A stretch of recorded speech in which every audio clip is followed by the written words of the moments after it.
Nestled deep in the heart of the Appalachian Mountains lay the small, forgotten town of Hollow Creek. Once a bustling mining town, it had withered into obscurity, its populace reduced to a few hardy souls clinging to their ancestral homes. The town was shrouded in perpetual mist, giving it an eerie, timeless quality. Amelia Carter had always been curious about her family roots. When she inherited her grandmother's dilapidated house in Hollow Creek, she saw it as an opportunity to reconnect with her past. Arriving in the town, she was struck by its haunting beauty, the dense woods, the silent streets, and the ever-present mist that seemed to whisper secrets to those who dared to listen. The house itself was a sprawling, Victorian relic, its walls lined with faded wallpaper and dusty family portraits. As Amelia explored, she found a locked room in the attic. Her curiosity piqued.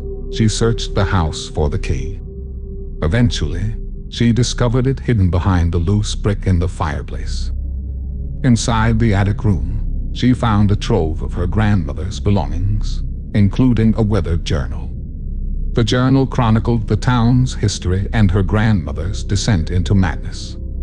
It spoke of strange happenings, whispers in the night, and a presence that seemed to watch from the shadows.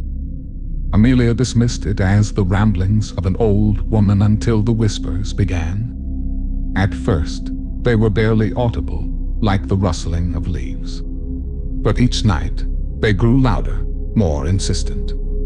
She could hear her name being called, always from the direction of the woods. One evening, driven by a mixture of fear and curiosity, Amelia ventured into the forest. The trees closed in around her, their gnarled branches twisting like skeletal hands. The whispers guided her deeper, until she reached a clearing. In the center stood an ancient stone altar, covered in moss and vines. As she approached, the whispers stopped, replaced by a deafening silence. Amelia's breath caught in her throat as she saw what lay upon the altar, a human skull, half buried in the earth. She reached out to touch it, and a sudden coldness enveloped her, seeping into her bones.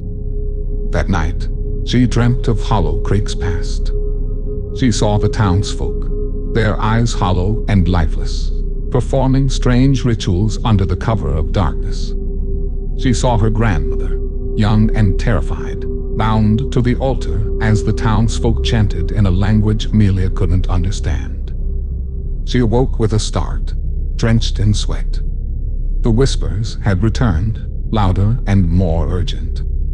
They spoke of an ancient pact, a sacrifice made to an entity that dwelled beneath the town.